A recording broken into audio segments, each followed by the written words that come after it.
ये video lecture total 4 part में आएगा। चौथा पार्ट इसका एकदम एग्जाम के टाइम पर आएगा कि लास्ट मोमेंट पर क्या प्रिपरेशन स्ट्रेटेजी होनी चाहिए। वो वीडियो लेक्चर आपको तभी मिलेगा। इसके पहले आपने इंट्रोडक्शन वाला ये वीडियो लेक्चर देख रखा होगा, नहीं देखा है तो चैनल के प्लेलिस्ट में जाइए। उसमें DU BEd 2021 करके एक प्लेलिस्ट होगा, उस प्लेलिस्ट में आपको सभी वीडियो लेक्चर्स सीक्वेंस में मिल जाएंगे। इस वीडियो लेक्चर में प्रिपरेशन स्ट्रेटेजी से ज्यादा मैं इस बात पर चर्चा करूंगा कि DU BEd का प्रिपरेशन क्यों आपके लिए इंपॉर्टेंट है, किस तरीके से इसका प्रिपरेशन करें और क्या फ्यूचर जॉब पर्सपेक्टिव हो सकता है, और अगर आपको बीएड करना है तो आपको बीएड क्यों करना है, उसके पीछे का मानसिक नजरिया अगर आपका मजबूत नहीं रहेगा तो बिलीव मी एग्जाम को क्वालिफाई करना क्या, आप कट ऑफ के मार्क्स से दूर नहीं बहुत दूर हो जाएंगे। और ये पिछले 2-3 साल का मेरे बहुत सारे स्टूडेंट्स रहे हैं, उनका एक्सपीरियंस देखते हुए मैं आपको सजेस्ट कर रहा हूं। तो DU बीएड में टोटल 438 सीट्स हैं। दिल्ली यूनिवर्सिटी से बीएड ना तो डिस्टेंस मोड में होता है, ना सो कॉल्ड जैसा कि लोग कहते हैं कि प्राइवेट मोड से हो जाएगा, क्या नहीं, प्राइवेट मोड से भी नहीं होता है, ना डिस्टेंस से होता है। दिल्ली यूनिवर्सिटी में बीएड केवल और केवल रेगुलर मोड में होता है, और केवल 4 कॉलेज हैं। डिपार्टमेंट ऑफ एजुकेशन, जिसको CIE भी कहते हैं, सेंट्रल इंस्टीट्यूट ऑफ एजुकेशन, दूसरा लेडी इरविन कॉलेज, तीसरा महर्षि वाल्मीकि कॉलेज ऑफ एजुकेशन, फिर चौथा श्यामा प्रसाद मुखर्जिया गर्ल्स कॉलेज है, और केवल 63 सीट्स हैं यहाँ पर। और लेडी इरविन कॉलेज जो है यहाँ पर 125 सीट्स हैं, लेकिन ये सिर्फ और सिर्फ होम साइंस के स्टूडेंट्स के लिए है। और होम साइंस में जो लोग BSc होम साइंस किए हों, प्लस लड़की हो जो BSc होम साइंस की हो, तो ऐसे लोग बहुत कम होते हैं। तो आप देखोगे कि -125 आप यहाँ कर दोगे, फिर आप टोटल आप ये पाओगे कि जो नंबर ऑफ सीट्स बच रहे हैं एक नॉर्मल कैंडिडेट के लिए, वो हार्डली 150 से 200 सीट बच रहे हैं। 125 सीट यहाँ पर है, 125 सीट यहाँ पर है, जिसमें कि 50% आप देखोगे कि यहाँ पर 63 सीट देखोगे गर्ल्स के लिए रिजर्व है। यहाँ डिपार्टमेंट ऑफ एजुकेशन और महर्षि वाल्मीकि कॉलेज ऑफ एजुकेशन में कोई रिजर्वेशन नहीं है गर्ल्स को लेकर। तो टोटल आप देखोगे कि 250 सीट है, या 63 सीट्स गर्ल्स वाला भी इंक्लूड कर ले, तो आप देखोगे गिनती के 213 सीट ही हैं जिसपे ठीक ठाक कंपटीशन है दिल्ली यूनिवर्सिटी में। तो केवल और केवल 213 सीट हैं जिसपे ऑनलाइन एंट्रेंस एग्जाम होगा और एक अच्छा खासा पेपर आएगा, उसको क्वालिफाई करने के बाद ही होगा। तो I hope I am very clear over here कि दिल्ली यूनिवर्सिटी से बीएड रेगुलर में होता है और प्राइवेट और डिस्टेंस मोड से नहीं होता है। और क्लासेस सुबह 9 AM से शाम 5 PM तक, शाम तक होती हैं, और ऑलमोस्ट 75 से 80% अटेंडेंस कंपलसरी होता है। तो DU बीएड को लेकर आपके माइंड में ये आ रहा है कि यहां से बीएड करना है, तो ये चीज आपको अपने माइंड में रखना होगा। और देखिए, एक करियर काउंसलर के तहत मैं आपको पहले ही से बता दूं कि ये चीज आपका समझना जरूरी है। बहुत लोग इस बात को बहुत लापरवाही से लेते हैं कि अरे यार एक बार एडमिशन हो जाने दो, फिर देखते हैं मैनेज हो जाएगा और ये हो जाएगा वो हो जाएगा। बिलीव मी, आप दिल्ली यूनिवर्सिटी से मैनेज नहीं कर पाओगे, और आप कोई भी सोर्स सिफारिश कुछ भी लगा लो, मतलब नहीं हो सकता। अगर नहीं मैनेज कर सकते हो तो नहीं हो सकता है, क्लासेस करना ही पड़ेगा। अब देखिए क्या है, बीएड करने के आपके अपने कई रीजन हो सकते हैं। आपको लग सकता है कि नहीं, हमको बीएड की डिग्री क्यों चाहिए। तो बीएड की डिग्री आपको चाहिए तो आपके माइंड में कई बातें आ सकती हैं। तो एज अ करियर काउंसलर जो मैं आपकी समझ के हिसाब से समझूं, तो एक तो हो सकता है कुछ लोग ऐसे होते हैं, 100 में 10% ऐसे बच्चे होते हैं जिनको होता है कि नहीं भाई, I want to be a teacher, teaching मेरा एक पैशन है। अगर उन लोगों को ऐसा है तो मैं आपको कहूंगा कि DU बीएड की तैयारी बहुत ही अच्छे से करिए, बहुत जरूरी है। दूसरा, कुछ लोग आते हैं, sir I am preparing for a government job, I need backup plan, मेरे को एक बैकअप चाहिए कि वहां नहीं हुआ तो हमको एक बैकअप मिल जाएगा। देखो भाई, अगर बैकअप बनाना है ना, ठीक है, समाज में जिस तरह करियर का, देश में एजुकेशन को लेकर चीजें चल रही हैं, उसको देखते हुए ही आदमी रास्ता बनाएगा। तो अगर उस हिसाब से तुम्हें बैकअप प्लान बनाना है तो DU बीएड को बैकअप प्लान मत बनाओ, क्योंकि DU बीएड कभी तुम्हारा बैकअप हो ही नहीं सकता है। अगर इसको बैकअप प्लान बनाओगे तो बैकअप के लिए तैयार रहो। DU बीएड से तो बैकअप होगा ही, और साथ में जिस सरकारी नौकरी की तैयारी कर रहे हो वहां भी नहीं होगा, उसका भी बैकअप हो जाएगा। क्योंकि देखो, अगर DU बीएड नहीं क्वालिफाई कर पाओगे तो साफ सीधी सी बात है, फिर तो गवर्नमेंट जॉब तो निकालना फिर और मुश्किल हो जाएगा। क्योंकि अगर आप DU के बीएड का एंट्रेंस नहीं निकाल पा रहे हो तो फिर आप गवर्नमेंट जॉब कैसे निकालोगे, सीधा सा फंडा है। तो इसका मतलब ये है कि वहां पर ऑलरेडी पैकअप हो जाएगा। और अगर इसको आप बैकअप के तौर पर बना रहे हो तो बैकअप के प्लान में ऐसा होता है कि भाई तुम्हें कॉलेज वॉलेज ना जाना पड़े, सिर्फ डिग्री मिल जाए, वही तो बैकअप प्लान होगा। क्योंकि अगर तुम्हारा सुबह 9 AM से 5 PM तक तुम्हें क्लासेस करा दें और शाम को दिल्ली यूनिवर्सिटी वाले बहुत सारे असाइनमेंट और अलग अलग तरह के वेबिनार्स और दुनिया भर के एक्टिविटीज में तुमको जोड़े रखेंगे अपने साथ, तो फिर तैयारी तो नहीं कर पाओगे, और गवर्नमेंट जॉब में जिस तरह का कंपटीशन है फिर निकलेगा नहीं। तो डीयू बीएड को बैकअप के तहत तैयारी कर रहे हो तो भाई फिर तो तुम्हें सोचना पड़ेगा, फिर एक करियर काउंसलर के पास जाओ। मेरी करियर काउंसलिंग की पेड फीस होती है, आप मेरे पास भी आ सकते हो या फिर किसी और करियर काउंसलर के पास जाओ। लेकिन बिलीव मी, हिंदुस्तान में क्या है ना कि छोटी मोटी बीमारी रहे तो लोग जो है क्या करते हैं, लोग कि घर के ही नुस्खे आजमाने लगते हैं, बाद में बीमारी बड़ी हो जाती है। आप कैंसर की भी इलाज ढूंढोगे ना तो नानी के नुस्खों वाले दवाइयों में जो है आपको कैंसर की भी इलाज मिल जाएगी। लेकिन आपको पता है कि प्रॉब्लम बढ़ जाती है तो उसका कोई सॉल्यूशन नहीं है फिर। तो ऐसे ही करियर को लेकर है, इससे पहले कि बहुत लेट हो जाए डिसीजन टाइमली लीजिए। फिर तीसरा एक कंडीशन आता है, बहुत बच्चे होते हैं sir my parents friends family member suggested कि बीएड टीचर की नौकरी आराम की नौकरी है और पैसा भी मिलता है। देखो ये बात बहुत ही एम्बिग्यूअस स्टेटमेंट है, बहुत इसका दो मतलब निकल सकता है। ये बहुत ही बेफिजूल की बातें हैं, जो लोग सिर्फ बातें करते हैं ना वो आपको इस तरह की बातें करते हुए मिलेंगे। सवाल है क्यों मिलेंगे? वो आज के नहीं है, मतलब कहने का सेंस है आज मार्केट में जो जॉब का सिनेरियो है उसका वो एक्चुअल एनालिसिस नहीं कर रहे हैं, वो अपने समय अपने समझ और अपने एक्सपीरियंस के हिसाब से बता रहे हैं, जो कि पूरा बदल गया है। आज जो मार्केट का सिनेरियो है, जो जॉब का सिनेरियो है, पूरा बदल गया है। अब इसको थोड़ा सा मैं और विच्छेद या और ब्रॉड करके समझाता हूं। अब देखिए क्या है, टीचर की नौकरी आराम की नौकरी है, ठीक है, सही बात है, वो जमाने लद गए भाई, वो जमाने लद गए जब आराम की नौकरी तो हुआ करती थी। अब गवर्नमेंट में भी वो आराम की नौकरी नहीं है, ठीक है, चीजें इतनी विजिलेंट हो चुकी हैं। अब टीचर का जॉब बहुत ही जिम्मेदारी वाला जॉब है, पहली चीज। दूसरी चीज, पहले क्या होता था, बीएड वेड कर लिए, थोड़ा बहुत भी तैयारी वारी किए तो गवर्नमेंट जॉब मिल जाता था, बहुत जगह तो मेरिट पर एडमिशन होता था। फिर जब टीईटी सीटीईटी का एग्जाम होने लगा तो लड़के उसको क्वालिफाई करके पाने लगे। लेकिन अब क्या है, गवर्नमेंट जॉब एक डिप्रिसिएटिंग एंटिटी है। पहले 10,000 सीट आता था तो अब 5 ही हजार आता है, और नंबर ऑफ कैंडिडेट्स पहले 1 लाख थे तो अब 10 लाख हो चुके हैं। तो अगर तुम किसी भी प्राइवेट जॉब में टीचर की जॉब करने जा रहे हो तो आराम की तो नौकरी नहीं है। अब सवाल उठता है कि आराम की नौकरी नहीं है तो या तो होता है कि भैया आपका शोषण कर लूं, आपको आराम नहीं मिल रहा है तो कम से कम पैसा बहुत अच्छा मिले, ये हो सकता है, ये पॉसिबिलिटी है जो हम एक्सेप्ट करेंगे। एक तो है कि आपको आराम नहीं मिल रहा और पैसा भी कम है, तब तो भैया दोहरा शोषण हो रहा है आपका। एक होता है कि अच्छे जगह सेलेक्ट हो गए, अच्छे स्कूल में पढ़ाते हो, दिल्ली में डीपीएस जीडी गोयनका तमाम बड़े बड़े स्कूलों में पढ़ाते हो, आराम नहीं है लेकिन महीने की सैलरी तुमको 80,000 1 लाख रुपए मिल रहा है, तो वहां पर आराम अपना हराम करना समझ में आता है। तो ये वाली मेंटेलिटी निकाल दो, ये एज जा चुका है। 5 साल 7 साल पहले जो है ये बातें लागू होती थी, और ये जो पुराने टीचर्स हैं ना, जो पुराने फैमिली के लोग हैं, वो आपको इस तरह का सजेशन देंगे। आज जो प्रेजेंट मार्केट में जो लोग टीचिंग जॉब में हैं उनसे जाकर आप पूछ लीजिए, ऐसा नहीं है। और कोविड-19 के बाद तो बिल्कुल ही नहीं, जॉब्स के सिनेरियो बहुत बुरी तरह से चेंज हो चुके हैं। तो इसको आपको समझना होगा, ना तो टीचर की नौकरी आराम की है और ना ही उसमें उस तरह से पैसा मिलेगा जिस तरह आप सोच रहे हो। क्योंकि गवर्नमेंट जॉब तो अगर 1,000 लोग बीएड कर रहे हैं तो गवर्नमेंट जॉब ही 40-50 लोगों के लिए आ रही है, तो बाकी के 950 लोगों का तो नहीं हो रहा है। तो वहां पर एक ही केस बनता है कि काम ज्यादा कराओ तो पैसा ज्यादा दे दो। तो ये इन बातों पर विचार कर लीजिए, ठीक है। ये आपका करियर है। बच्चे आते हैं मेरे को इंस्टाग्राम पर मैसेज करते हैं, सर ड्यू बीएड में नहीं हुआ तो सर कहीं और से कर लें क्या? देखो ये मैं कई बार कहता हूँ, ये रात में खाना खाने जैसा नहीं है कि ठीक है डोसा नहीं अच्छा लगा तो उत्तपम खा लें, उत्तपम नहीं अच्छा लगा तो इडली खा लें क्या? ये करियर का डिसीजन है, अगर सही से विचार करके अभी नहीं लोगे तो 2 साल 5 साल बाद ना, अभी तो कट जाएगा, घर से पैसे मिल रहे हैं तो बाद में बहुत प्रॉब्लम आपके लिए क्रिएट हो जाएगा। फिर एक पर्सपेक्टिव और था, sir I am preparing for UPSC और मुझे सिविल सर्विसेज की तैयारी करनी है, I need a backup plan. भाई देख यार, अगर तुम्हें यूपीएससी की तैयारी करनी है और तुमको बैकअप प्लान चाहिए तो पहले तो बीएड को किनारे करो, पहले तो अपने बारे में सोचो। तुम एक सिविल सर्वेंट बनना चाहते हो, तुम सिविल सर्वेंट तब तक नहीं बन सकते हो ना जब तक तुम्हारे अंदर वो सिविल सर्वेंट वाली बात नहीं है। सिविल सर्वेंट की एक काबिलियत होती है, शीशे में जब चेहरा देखोगे तो तुम्हें एहसास होगा कि अच्छा सिविल सर्वेंट वाली तुम्हारे अंदर बात आ रही है कि नहीं। कौन नहीं आईएएस प्रधानमंत्री और शिक्षा मंत्री कौन नहीं बनना चाहता है, ठीक है, कौन नहीं बनना चाहता है, ठीक है, हो सकता है कोई टीचर का पैशन रखता है तो वो जिंदगी में टीचर नहीं, कल को प्रिंसिपल, डायरेक्टर, वाइस चांसलर सब कुछ बनना चाहेगा। तो मेरे कहने का बस इतना मतलब है कि क्या आप डिजर्व करते हैं कि नहीं, ये एक बहुत बड़ा सवाल है कि आप में अंदर यूपीएससी वाला पोटेंशियल है कि नहीं।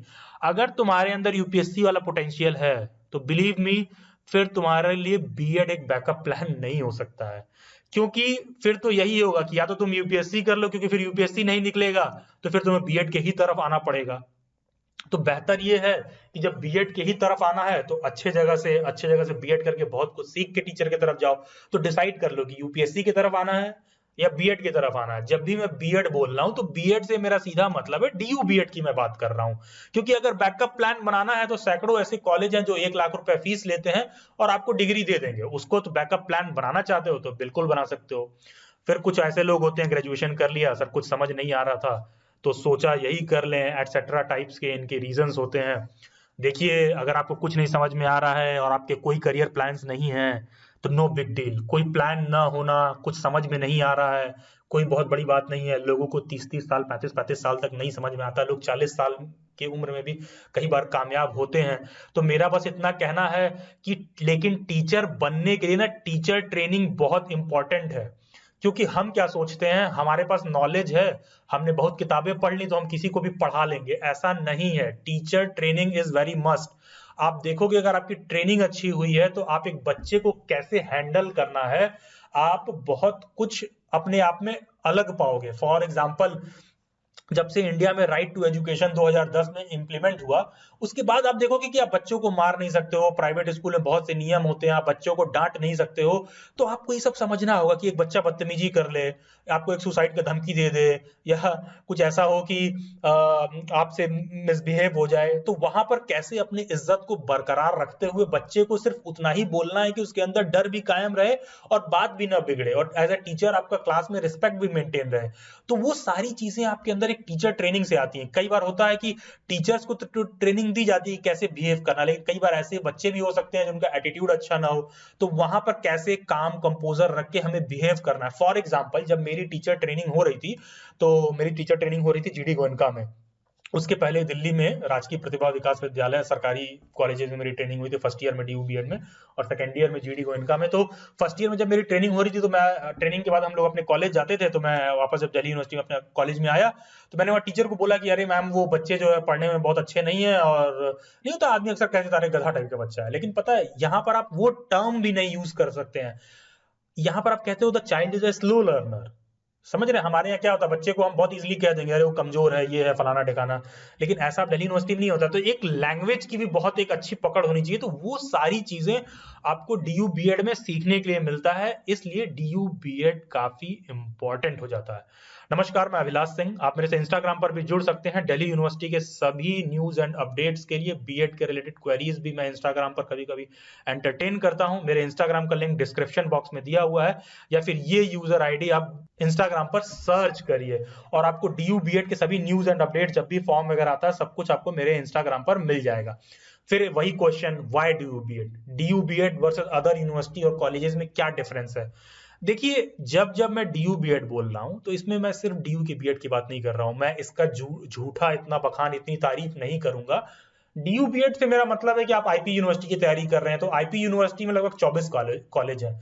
तो सभी 24 कॉलेजों की बात नहीं कर रहा हूं मैं। आईपी यूनिवर्सिटी में आप मान लो आप फॉर्म भरते हो तो आईपी यूनिवर्सिटी में एससीईआरटी बहुत अच्छा है, Bhavan's Lilavati Munshi college of education वो बहुत अच्छा है, सूरजमल बहुत अच्छा है। तो जब मैं डीयू बीएड बोलूं तो आप आईपी यूनिवर्सिटी के वो 3-4 कॉलेज भी ले लेना। जब मैं डीयू बीएड बोलूं तो उत्तर प्रदेश में अगर आप रहते हैं तो उत्तर प्रदेश में जैसे डाइट होती है, डिस्ट्रिक्ट इंस्टीट्यूट एजुकेशन ट्रेनिंग, जो भी उनका नाम है, तो यूपी में क्या होता है, जो भी बीएड के गवर्नमेंट सीट्स है ना, तो उत्तर प्रदेश में भी अगर आपकी यूनिवर्सिटी से डायरेक्ट एफिलिएशन, आप किसी कॉलेज में होते हो या फिर आपका डाइट में एडमिशन होता है, डीयू आप यूपी बीएड का एग्जाम देते हो और वहां से आपका गवर्नमेंट बीएड कॉलेज में एडमिशन होता है, तो उसकी अहमियत भी उतनी ही है, क्योंकि वहां पर भी ना ट्रेनिंग बहुत अच्छा होता है। अब सवाल है, मैं ट्रेनिंग पर एम्फेसिस क्यों दे रहा हूं, पता है, जब एक शिक्षा व्यवस्था का शोषण होता है और दोहन होता है ना, तो शुरुआत में बहुत मजा आता है। जैसे मान लीजिए समाज में कुछ व्यक्ति किसी महिला का साथ बदतमीजी करें, तो शुरुआत में उनको बहुत मजा आएगा, जब तक ये बात उनके खुद के घर तक ना पहुंच जाए वो बदतमीजी, तब तक। तो ऐसे ही शिक्षा के साथ है, पहले लोगों को बहुत मजा आया जब बीएड की शिक्षा प्रणाली गिर रही थी, तो लोग कहने लगे अरे तो अब तो डिग्री कॉलेज खुल गया जगह जगह, और पैसा दो डिग्री ले लो। तो शुरुआत में बहुत मजा आया लोगों को, लेकिन अब क्या हो गया ना, अब तुम्हें एक ऐसा कॉलेज ढूंढना हो जो बीएड अच्छे से कराता हो, टीचर ट्रेनिंग सही से देता हो, क्योंकि किसी भी प्राइवेट जॉब में जब आप जाओगे तो प्राइवेट जॉब में स्किल ज्यादा इंपॉर्टेंट है, आपका टैलेंट ज्यादा इंपॉर्टेंट है, इंस्टेड कि आपको आप गवर्नमेंट जॉब क्वालिफाई करके आ रहे हो कि नहीं आ रहे हो। तो स्किल कब डेवलप होगा, आपके अंदर प्रतिभा का विकास कब होगा, जब आपकी ट्रेनिंग उस हिसाब से करवाई जाएगी। जैसे मान लीजिए कोई आर्मी पर्सोनल है, तो उसको बंदूक की ट्रेनिंग पहले से रहती है, तभी उसका एफिशिएंसी अच्छा आता है, बाकी तो समय के साथ आपकी बहादुरी। तो यहाँ पर वही चीज हुआ, पहले टीचर एजुकेशन, पहले बीएड का दोहन हुआ तो लोगों को मजा आया। तो अब उस तरह के कॉलेजेस तलाशना जो आपको अच्छे से बीएड करा दें, वो बड़ा ही मुश्किल काम है। तो अच्छे कॉलेजेस जो हैं वहां से अगर आप बीएड करके निकलते हैं, तो कल को आप जॉब के मार्केट में जाते हो तो आपको कोई दिक्कत नहीं आएगा, क्योंकि प्राइवेट इंस्टीट्यूशंस तुरंत हायर करेंगे, और आपके अंदर टैलेंट है तो आपको पैसा अच्छा मिलेगा ही। अब मैं आपको कुछ और एडवांटेजेस बताऊं डीयू बीएड का। तो जैसे मान लीजिए कोई बच्चा बीटेक करता है, तो बीटेक में क्या होता है, आप आईआईटी से बीटेक करते हैं तो सबसे टॉप पर होता है, उसी तरह फिर एनआईटीज हैं, फिर अलग अलग राज्यों के कॉलेज हैं, तो आप डीयू बीएड को कह सकते हैं कि ये बीटेक का आईआईटी है, one of the top finest तरीके से आपको यहाँ पर बीएड कराया जाता है। आपको एक मैं उदाहरण दूं, 2-3 मैं अपने पर्सनल एक्सपीरियंसेस से एग्जांपल दूं। जब मैं बीएड कर रहा था ना, तो वहां पर एक लड़का आया, वो आज तक कभी स्टेज पर नहीं गया था, कभी उसने स्टेज पर नहीं बोला था। क्लास में सिर्फ 5 बच्चे बैठे थे, पहली बार उसको बोला कि हम लिखते हैं बहुत अच्छा, हम जो है पोयम वोयम लिखते हैं। तो पहली बार वो क्लास में जब सिर्फ 5 बच्चों के आगे जब आके बोल रहा था स्टेज पर खड़ा होके, उसके पसीने छूट गए थे। लेकिन बिलीव नहीं करेंगे, जब फर्स्ट ईयर खत्म हो रहा था ना, तो कॉलेज का फाउंडेशन डे का फंक्शन हो रहा था, तो and he was one of the anchor जो होस्ट कर रहा था। तो इन 5 बच्चों में मैं क्लास में उस दिन मैं बैठा था, तो मुझे बड़ा ही देखो देख के आश्चर्य हुआ मुझे, कह रहे यार देखो 1 साल के अंदर ये आज ये पोडियम पर खड़ा होके वहां से होस्ट कर रहा है कि कॉलेज का फाउंडेशन डे पर, कि लोगों को गाइड कर रहा है कैसे क्या करना है, पोडियम पे से खड़ा होकर माइक से बोल रहा है। तो ये भी एक टैलेंट है, ये एक स्किल है। अब सवाल होता है कि आपके माइंड में आएगा कि अरे यार सर हम तो पहले भी बहुत से कॉलेज में गए हैं, हम तो पहले भी बहुत से संस्थाओं में गए हैं, लेकिन सर वहां मौका मिल नहीं पाता। एक बार संस्था में एडमिशन हो जाता है तो वहां पहले ही से इतने लोग रहते हैं कि हमको मौका नहीं मिल पाता। तो आप कैसे कह सकते हो कि हम डीयू बीएड या किसी अच्छे कॉलेज से बीएड करेंगे तो हमारे अंदर वो निखार आ जाएगा? बिलीव मी, आपके अंदर वो निखार आएगा। पता है क्यों आएगा? क्योंकि डीयू बीएड में क्या होता है, टोटल नंबर ऑफ जो सीट्स है, आप देखे हो कि शुरुआत में केवल 200-250 सीटें हैं। तो एक पेडागोजी की क्लास में ना, किसी भी एक कॉलेज में आप जाओगे तो किसी एक सब्जेक्ट के पेडागोजी की क्लास में गिनती के 5 से 7 बच्चे ही होते हैं, और जो प्रोफेसर पढ़ाता है उसकी सैलरी होगी कम से कम 2 से 2.5 लाख रुपए। और सिर्फ 5 से 7 बच्चे को जब एक साथ वो क्लास में बैठता है ना, तो यहां पर तुम भाग नहीं सकते हो, छुप नहीं सकते हो एकदम, मतलब तुमको घर टाइप का बैठा के रखेंगे। तो जो इंटरेक्शन लेवल होता है ना टीचर से, बहुत हाई इंटरेक्शन लेवल होता है। फॉर एग्जांपल जैसे मेरे अंदर ना कल्चरल एक्टिविटी बहुत ज्यादा नहीं है, सांस्कृतिक कोई कार्यक्रम हो रहा हो तो उसमें मैं बहुत ज्यादा भागीदारी नहीं निभा पाता हूँ। पोडियम से पूछे मुझे भाषण देना होगा दे दूंगा, लेकिन सांस्कृतिक कार्यक्रम में भागीदारी नहीं निभा पाता हूँ। तो मेरे टीचर ने एक बार क्या किया था कि मेरे हाथ में जो है घुंघरू पहना के जो है कव्वाली हो रहा था कॉलेज में, तो पीछे बैठा दिया कि नहीं तुम पीछे ही बैठो, लेकिन अपना तुमको हाथ बजाना है घुंघरू पहन के। तो पहली बार मैं घुंघरू को उठाया तो मुझे लगा अरे बाप रे बाप ये क्या पकड़ा दिया। तो मैंने बाद में कहा मैम क्या जरूरत है मेरे से करवाने की, मैं तो नहीं कर पाऊंगा। तो उन्होंने कहा ऐसा है अभिलाष, जब आप कल को किसी स्कूल में जाओगे तो जब कोई बच्चा आपके पास आएगा कहेगा एनुअल फंक्शन है, कल्चरल एक्टिविटी होगा, कल को आप किसी स्कूल के क्लासरूम के क्लास टीचर हो, तो आप बच्चे के काम को समझोगे कि ये सब भी स्कूल में एक काम होता है। और आप ऑफन आप लोगों ने एक्सपीरियंस किया होगा कि आप किसी स्कूल में जाते हो तो वहां पर आप देखोगे कि टीचर्स क्या करते हैं, अरे जाओ जाओ क्या तुम लोग दिन भर फंक्शन में पार्टिसिपेट करते हो, आपके उस वाले टैलेंट को रोकते हैं। तो मेरे टीचर ने एक बार मुझे वहां भेज के ये एहसास करा दिया कि स्कूल में वो सारी चीजें भी होती हैं। तो एज अ टीचर आपके अंदर बहुत सारी फिनिशिंग होती है जो आती है। नहीं तो मार्केट में तो बहुत सारे टीचर्स पहले ही से घूम रहे हैं, लेकिन 2-4 टीचर जरूर होते हैं जिनको आप जानते हैं यार कि वो वाला टीचर बहुत अच्छा था, उसका आप पीछे भी नाम जो है बहुत सम्मान से लेते हैं। तो किस तरह का टीचर बनना है ये आपके ऊपर है। और जैसा कि मैंने जॉब्स एंड प्लेसमेंट को लेकर बताया कि गवर्नमेंट जॉब के लिए लेकर तो स्पष्ट है कि आप लोगों में से मेजॉरिटी ऑफ लोगों को नहीं मिलेगा, ये आपको भी पता है, ये बहुत बिटर ट्रूथ है, सुन के हमें बुरा लगता है। फिर हमारे आगे आता है कि इफ नॉट देन व्हाट। तो प्राइवेट सेक्टर है, प्राइवेट सेक्टर में जब जॉब के लिए आप जाते हैं तो वहां आपके लिए स्किल होना बहुत जरूरी है। आजकल सरकार कह रही है कि एंटरप्रेन्योरशिप प्रमोट करिए, कि कुछ आप नया टेक्नोलॉजी लेकर आओ जिसमें बच्चों को कुछ आप इनोवेटिव चीजें सिखा रहे हो। तो भाई ये सब इनोवेशन वाली बातें कभी कभी कहना आसान होता है, लेकिन सबके लिए कर पाना इसको पॉसिबल नहीं है। मैं ये नहीं कहता कि आप एंटरप्रेन्योरशिप एजुकेशन में काम नहीं कर सकते हैं, लेकिन फिर इसके लिए आपको एमएड ओमेड करना पड़ता है, आप रिसर्च लाइन में जाते हैं, तब आप चाइल्ड साइकोलॉजी वगैरह पर ज्यादा रिसर्च करते हैं, तब आप ज्यादा बेहतर कर सकते हैं। फिर क्वेश्चन उठता है कि what about further exams, TET, CTET. मैंने ऑफन देखा है, बच्चे मेरे पास आते हैं नॉर्मल कहीं इधर उधर से, जब वो बीएड किए रहते हैं, तो पता है उनके लिए एक संघर्ष उनके जीवन में और होता है कि सर ये टीईटी और सीटीईटी का एग्जाम पास करना है।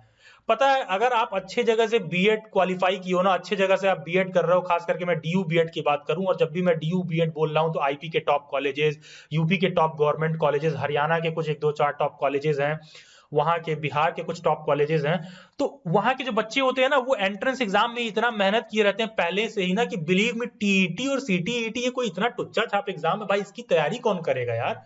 मतलब बिलीव नहीं करोगे, देखो वो हर एग्जाम इजी होता है जहां पर मार्क्स पहले ही पता हो कितना पाएंगे तो पास हो जाएंगे। फॉर एग्जाम्पल मान लो सीटीईटी के एग्जाम में 150 में जितने लोग 90 नंबर पाएंगे सब पास हो जाएंगे।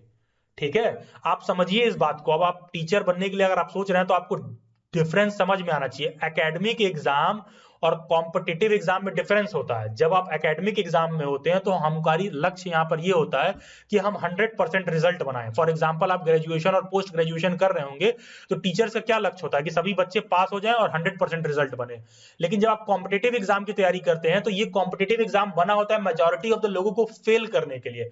उदाहरण के तौर पर 10 सरकारी नौकरी की टीचर की जॉब निकली है, तो मान लो अगर इस पे 1000 लोग भरते हैं तो यहाँ पर हमारा लक्ष्य क्या है, 990 लोगों को फेल करना है। तो कॉम्पिटिटिव एग्जाम का लक्ष्य ये होता है। एकेडमिक एग्जाम का लक्ष्य क्या होता है कि ऐसा पेपर बनाएं कि कम से कम बच्चा टॉप न करे तो सभी बच्चे पास तो हो ही जाएं। तो सीटीईटी एक तरह का कह सकते हो कि एकेडमिक एग्जाम टाइप का है कि 150 में 90 नंबर जितने लोग पास होंगे, एक मिनिमम क्वालिफाइंग मार्क्स का ये प्रोविजन लाया गया था राइट टू एजुकेशन एक्ट जो 2010 में इंप्लीमेंट किया गया था। उसके बाद ये सब टेट सीटेट का एग्जाम शुरू किया गया। तो वहां पर आप देखोगे कि जो अगर आप अच्छे जगह से बीएड करते हो तो टेट सीटेट ये आपके लिए कभी समस्या ही नहीं है। अगर आप फर्जी जगह जाके बीएड करते हो, बैकअप प्लान बनाते हो, ये बनाते हो, तो होगा क्या, कल को आप फिर आओगे, फिर आपको यहां भी संघर्ष करना पड़ेगा। फिर आपको लगेगा यार टेट कैसे पास करें, सीटेट कैसे पास करें। तो जो संघर्ष है या तो एक ही बार खत्म कर लीजिए, नहीं तो फिर कल को टेट है, सीटेट है, और फिर इसके बाद भी संघर्ष है। अगर आप नॉर्मल जगह से टेट सीटेट सिर्फ करके निकल रहे हो तो आपको जब अच्छे जगह टीचर की जॉब करनी है, मान लो केंद्रीय विद्यालय में करनी है, नवोदय विद्यालय में करनी है, DSSB में जॉब चाहते हो, तो फिर इनका एंट्रेंस एग्जाम पास करना होगा। इनके एंट्रेंस एग्जाम का फॉर्म भरने का पहला क्राइटेरिया ये होगा कि बीएड और सीटेट तो होना ही चाहिए। उसके बाद केवीएस का आप रिटर्न एग्जाम निकालोगे, उसके बाद इंटरव्यू भी होगा। हम कह रहे हैं ऐसे जगह से तुमने बीएड कर रखा है जहां से तुमने कभी 4 लोगों को जीवन में फेस नहीं कर रखा है, तो केवीएस का इंटरव्यू का पैनल कैसे फेस करोगे। तो जॉब को लेकर ना ये सब चीजें थोड़ा समझना होगा। और आपको एक चीज मैं और बता दूं, केवीएस नवोदय विद्यालय वगैरह में क्या होता है, मेरे कई ऐसे सीनियर्स हैं जो केवीएस में, जैसे मान लीजिए बैंगलोर में उनको पोस्टिंग मिल गई ना, तो पता है क्या होता है कि वहां के केंद्रीय विद्यालय में बहुत से अच्छे अच्छे मिनिस्टर्स के बेटे पढ़ते हैं। तो पता चलेगा वो आ जाएंगे आपके सामने कि how is my son doing, कैसा कैसा कर रहा है मेरा बेटा। उन बातों के लिए लेकर आपको बहुत ही मानसिक रूप से परिपक्व और प्रिपेयर्ड होना होगा। अब फिर क्वेश्चन उठता है कि सर चलो ठीक है, मान लिया आपने मेरी बात मान ली, अब ये बताइए कि सर कोई ऑनलाइन टेस्ट या coaching classes for DU BEd. देखिए कोई भी coaching classes online DU BEd का करवाएगा ये बहुत ही मुश्किल है डीयू बीएड के एंट्रेंस एग्जाम के लिए। देखिए सबसे पहला तो एक छलावा और एक झूठ जो आप हमेशा पढ़ते आते हैं, और पता नहीं कैसे बच्चे इस बात को डाइजेस्ट कर लेते हैं और आप लोग सुन लेते हैं। तमाम जगह ऑनलाइन आप सरकारी नौकरी की तैयारी वाले कोचिंग देखते होंगे जो कहते हैं कि हम फ्री में ऑनलाइन आपको यूट्यूब पे पढ़ा रहे हैं, ये कर रहे हैं, वो कर रहे हैं। बिलीव मी, कोई भी तुम्हें ऑनलाइन फ्री में नहीं पढ़ा रहा है, इस भुलावे में मत रहना। उसका मैं आपको कॉस्ट एनालिसिस करवा देता हूं। क्यों? सरकारी नौकरी की तैयारी करने वाले इतने ज्यादा लोग हैं ना कि अगर उसका डेट भी आ जाएगा ना गवर्नमेंट जॉब का, तो होगा क्या कि उसको देखने वाले, सिर्फ डेट को देखने वाले 1 लाख लोग हो जाएंगे। तो होता क्या है कि वहां से जो अमाउंट ऑफ टर्न ओवर होता है, 1 लाख लोग देख रहे हैं, अब वहां से वो लोग क्या करेंगे, एक टेस्ट सीरीज शुरू कर देंगे, 1 लाख में 1000 बच्चे भी जुड़ जाएंगे, तो उनका जो कॉस्ट है वो पूरा कवर हो जाएगा। कॉस्ट कैसे पूरा कवर हो जाएगा? अगर कोचिंग ऑफलाइन होता है तो संस्था जहां पर किराए पर रहता है वहां का किराया, एसी का खर्चा, टेबल चेयर, मेंटेनेंस, वाटर, हर चीज का खर्चा आता है कोचिंग पर। और ऑनलाइन में अगर इनकम घटती है तो वो सारे खर्चे भी घट जाते हैं। टीचर अपने घर से सिर्फ पढ़ाता है, ऑनलाइन आकर कोचिंग में उसका कोई खर्चा नहीं आता है, 1 भी रुपए का एक्स्ट्रा खर्चा नहीं है। तो होता क्या, जो टीचर का नेट इनकम है ना, देखोगे वहीं पर पहुंच जाता है, तो वो आपको कोई भी फ्री में नहीं पढ़ा रहा है। तो सवाल है कि डीयू बीएड के लिए कोई कोचिंग क्लास क्यों नहीं कर रहा है ऑनलाइन, ये क्यों नहीं करवा दे रहा है? रीजन ये है कि जब ये साल अंत होगा ना, तो आप देखना इस वीडियो का जो मैक्सिमम व्यूअरशिप की वॉल्यूम होगी, मैक्स टू मैक्स 20,000 की ही होगी। एक साल में इसको 20 से 22,000 या 25,000 से ज्यादा लोग नहीं देखेंगे। उसका रीजन ये है क्योंकि बहुत से लोग होगा दोबारा देखेंगे, और 20 से 25,000 से ज्यादा लोग डीयू बीएड का फॉर्म ही नहीं भरते हैं। जब फॉर्म नहीं भरते हैं तो देखेंगे क्यों? और यूट्यूब पे अगर 20-25,000 व्यूज पर पैसे मिलते हैं तो हर आदमी भैया इंडिया में मतलब कमा रहा होता अच्छा खासा। तो 20-25,000 रुपए, 20-25,000 व्यूज पर यूट्यूब से कुछ आपको पैसे वैसे नहीं मिलेंगे, ये चीज मैं आपको क्लैरिफाई कर दूं। तो कोई भी इसका फ्री में आपको क्लासेस करा रहा है, कहीं कोचिंग क्लासेस होता होगा? नहीं। इस भुलावे में आप मत रहना। इसके प्रिपरेशन का एक ही स्ट्रेटेजी है, प्रीवियस ईयर पेपर ले लीजिए।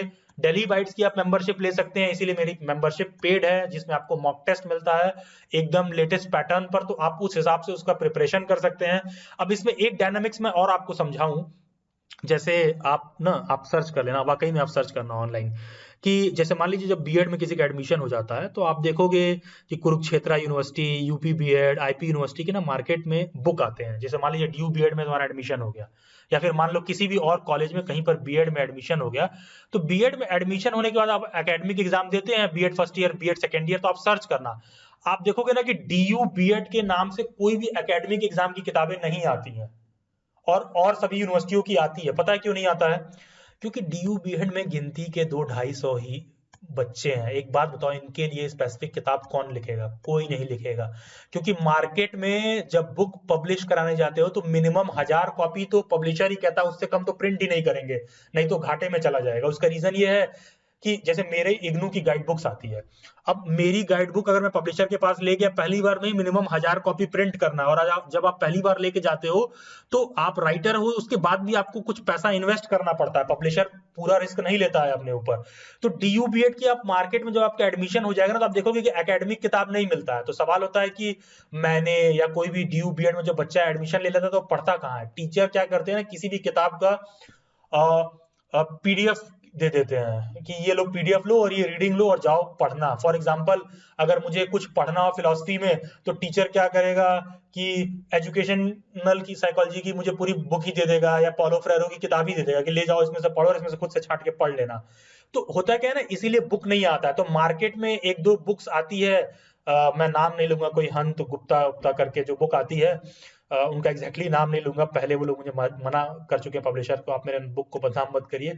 तो उनकी जो बुक्स है ना, उन प्रीवियस ईयर के जो उसमें पेपर दिए हुए हैं वो सब गलत हैं, मॉडल पेपर बहुत अच्छा नहीं है उनका, तो वो सब अप टू द मार्क नहीं है। और किताब खरीदने जाओगे 400-500 की बुक मिलेगी। तो अगर कोई कोचिंग क्लासेस सोच रहा है डीयू बीएड का, तो वो मिलेगा नहीं, उसको सर्च करना बेकार है। और एकेडमिक जो बुक्स हैं वो नहीं मिलेगा, क्योंकि 2-4 दिन कोई कोचिंग क्लासेस हो सकता है मोटिवेशन से शुरू भी कर दे तो रेगुलर नहीं करा पाएगा। क्यों? क्योंकि डीयू बीएड का पेपर बहुत ही हॉलिस्टिक आता है।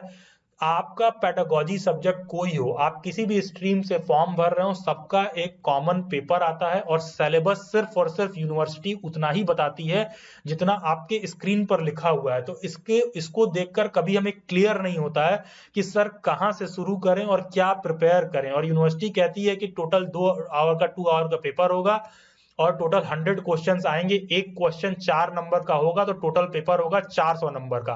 और एक क्वेश्चन गलत करेंगे तो सही क्वेश्चन में से भी -1 मार्क्स आपके घटा दिए जाएंगे। और senior secondary level, class 12th level तक का क्वेश्चन यूनिवर्सिटी पूछता है।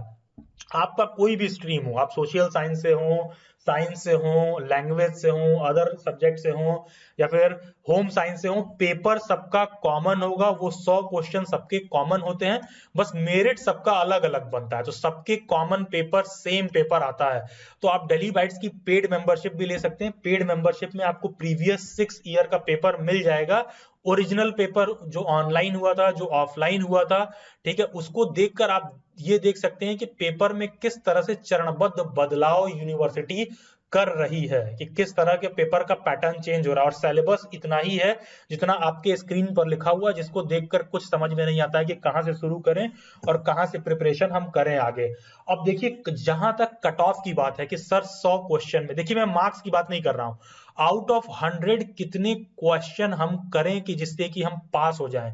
तो अगर आप साइंस स्ट्रीम के हैं तो आपको मिनिमम 55 टू 60 क्वेश्चन सही करना होता है आउट ऑफ 100 साइंस स्ट्रीम से सब्जेक्ट पास करने के लिए। कहने का मतलब है कि सेम क्वेश्चन पेपर में जहां पर एक सोशल साइंस के बच्चे का 50 क्वेश्चन करने पर सिलेक्शन हो जाएगा, सोशल साइंस के स्टूडेंट का 50 क्वेश्चन पर सिलेक्शन हो जाएगा, लैंग्वेज के बच्चे का 50 क्वेश्चन पर सिलेक्शन हो जाएगा, वहीं पर अगर आप साइंस स्ट्रीम से फॉर्म भरते हैं तो आपको आउट ऑफ 100 टोटल 55 क्वेश्चन सही करना होगा।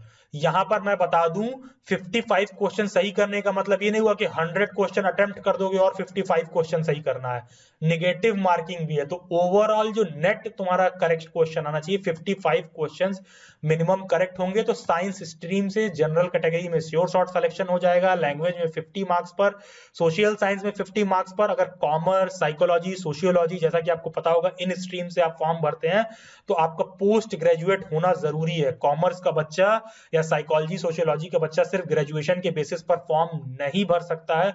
तो यहां पर आपके 45 क्वेश्चन भी आउट ऑफ 100 आपका सही है, सेम पेपर में तो आपका सिलेक्शन हो जाएगा।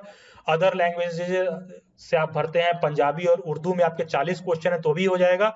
और होम साइंस में अगर आपके 30 क्वेश्चन भी आपने सही कर रखा है, जनरल साइड से हैं, 30 से 35 क्वेश्चन आपने सही कर रखा है, तो आपका सिलेक्शन हो जाएगा। तो डीयू बीएड के लिए ऐसा नहीं है कि बहुत ज्यादा नॉलेज की जरूरत है, कि बहुत ज्यादा पढ़ना है आपको, नहीं। नॉलेज बहुत डीप नहीं, बहुत डाइवर्स होना चाहिए, सभी स्ट्रीम के बारे में थोड़ा थोड़ा आपको पता होना चाहिए। क्योंकि आपको 100 में से 55-60 क्वेश्चन ही सही करने हैं, लैंग्वेज से हो तो 50-55 क्वेश्चन ही सही करने हैं। तो आउट ऑफ 100 अगर आप देख रहे हो कि आप 50 से 55% क्वेश्चन पेपर आप सही कर देते हो तो आपका सिलेक्शन हो जाएगा। तो नॉलेज से ज्यादा राइट स्ट्रेटेजी की जरूरत है। बाकी का आप चैनल के प्लेलिस्ट में जाइएगा, डीयू बीएड 2021 वाला प्लेलिस्ट देखेंगे तो नेक्स्ट प्रिपरेशन स्ट्रेटेजी की वीडियो में मैंने ये बताया है कि सिलेबस के कौन कौन से टॉपिक्स पे आपको फोकस करना है, कि मैथ आप कहां से पढ़ें, अगर आप रीजनिंग पढ़ रहे हो तो कहां से पढ़ें, करंट अफेयर कहां से पढ़ना है, साइंस कहां से पढ़ना है, सोशल साइंस कहां से पढ़ना है। क्योंकि जो टोटल 100 क्वेश्चंस आते हैं डीयू बीएड में वो डिफाइंड नहीं होता है। हर साल आप देखोगे कि पेपर वेरी कर रहा है। पिछले 5-6 ईयर्स का आप पेपर लेके देख लेना, डेली बाइट्स पर आप मॉक टेस्ट का पेपर लेकर देख सकते हो। उसमें आप पाओगे कि किसी साल आपसे साइंस का क्वेश्चन 40 पूछ रहा है, किसी साल 30 पूछ रहा है, किसी साल करंट अफेयर के 10 क्वेश्चन आए हैं, किसी साल 5 क्वेश्चन आए, किसी साल एक भी क्वेश्चन नहीं आए हैं। तो ये चीज आपको देखने के लिए मिलेगा। बाकी जब आप चैनल के प्लेलिस्ट में जाओगे तो लास्ट ईयर के डीयू बीएड के जो क्वालिफाइड स्टूडेंट्स थे उनके साथ एक मैंने वेबिनार कंडक्ट किया था, तो उन कैंडिडेट्स का भी आप फीडबैक देख सकते हो। और बाकी का प्रिपरेशन स्ट्रेटेजी 3 में आप जब जाओगे तो डीयू बीएड की मेंबरशिप क्या है, ये वाला वीडियो लेक्चर आपको प्लेलिस्ट में जाने के बाद ही आप देख सकते हो। तो डेली बाइट्स की मेंबरशिप लेने के लिए आपको 599 रुपीज का पेमेंट करना होता है, जिसके लिए आपको डीयू बीएड 599 लिखकर इस नंबर पर व्हाट्सएप करना होगा। व्हाट्सएप करने के बाद आपको 24 टू 48 आवर्स का वेट करना होगा।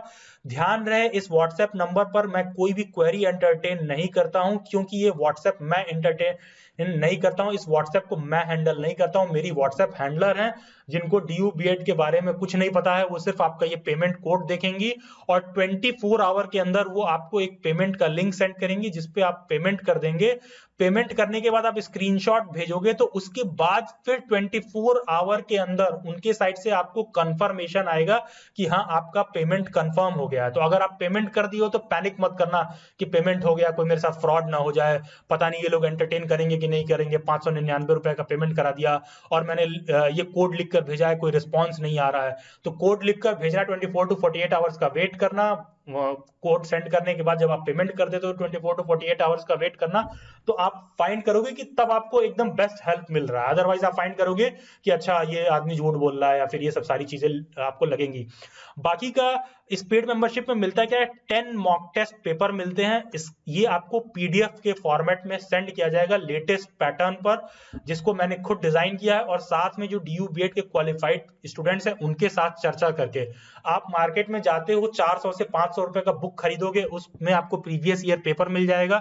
उसको भी वो गारंटी नहीं होता कि वो ओरिजिनल पेपर है कि नहीं है, क्योंकि इसके पहले जो है बहुत सारे बच्चों ने शिकायत किया है कि मार्केट में जो बुक्स आते हैं उसमें ओरिजिनल क्वेश्चन पेपर नहीं है डीयू बीएड का। तो आपको डेली बाइट्स पर ऑनलाइन 6 ईयर के ओरिजिनल पेपर मिल जाएंगे आंसर की के साथ 599 रुपीज में। देखिए, हो सकता है ये सब क्वेश्चन पेपर आपको कहीं और मिल जाए, कोई हो सकता है ऑनलाइन दे दे, लेकिन मेरा ये कहना है कि प्रिपरेशन वगैरह करना है तो पेमेंट करके सही मैकेनिज्म में सही तरीके से प्रिपेयर करिए। इधर उधर भागने से क्या होगा, बस भागते रह जाओगे, पेपर ले लोगे, पढ़ोगे है नहीं, तैयारी करोगे नहीं, तो at the end of the day selection होगा नहीं। तो ऐसे व्यर्थ मेहनत का कोई बहुत ज्यादा फायदा है नहीं। तो 6 ईयर के ओरिजिनल पेपर मिल जाएंगे, 10 मॉक टेस्ट पेपर मिल जाएगा। मेंबरशिप लेते हैं तो डीयू बीएड का जब भी फॉर्म निकलेगा, एडमिशन प्रोसीजर में कोई अपडेट होगा, उसमें आपको हेल्प की जरूरत होगी तो उसके रिगार्डिंग मदद मिलेगा। प्लस वेबिनार भी मैं कंडक्ट करूंगा, जैसे ही दिल्ली यूनिवर्सिटी के बीएड का फॉर्म निकलेगा, फॉर्म निकलते ही एक वेबिनार मैं कंडक्ट करूंगा ताकि बच्चों को फॉर्म में कोई मिस्टेक ना हो। प्लस एग्जाम से पहले जितने भी पेड मेंबर होंगे, एक बार मैं वेबिनार कंडक्ट करके आप लोगों से इंडिविजुअली बात करके समझाऊंगा कैसे आपको क्या करना है। प्लस इस 599 रुपीज में फ्यूचर में 1 साल के अंदर कभी भी आपको टीचर एजुकेशन में जॉब वॉब से रिलेटेड कोई इशू है, आपको कुछ डाउट हो रहा है, करियर काउंसलिंग के रिगार्डिंग आपको कोई असिस्टेंस की जरूरत है, तो मेरी करियर काउंसलिंग की फीस भी इसमें इंक्लूडेड होती है। तो मेंबरशिप लेने के लिए डीयू बीएड 599 लिखकर आप इस नंबर पर व्हाट्सएप करें, और डिस्क्रिप्शन बॉक्स में एक टेलीग्राम ग्रुप का लिंक दिया हुआ है, सभी लोग उसमें जाकर जुड़ सकते हैं। डीयू बीएड के सभी अपकमिंग अपडेट्स, जब भी फॉर्म निकलेगा, एडमिशन प्रोसीजर से लेकर सब कुछ। Okay guys, this was all for this lecture. Subscribe daily bytes, stay tuned, stay updated, do comment your views. God bless you all and have a nice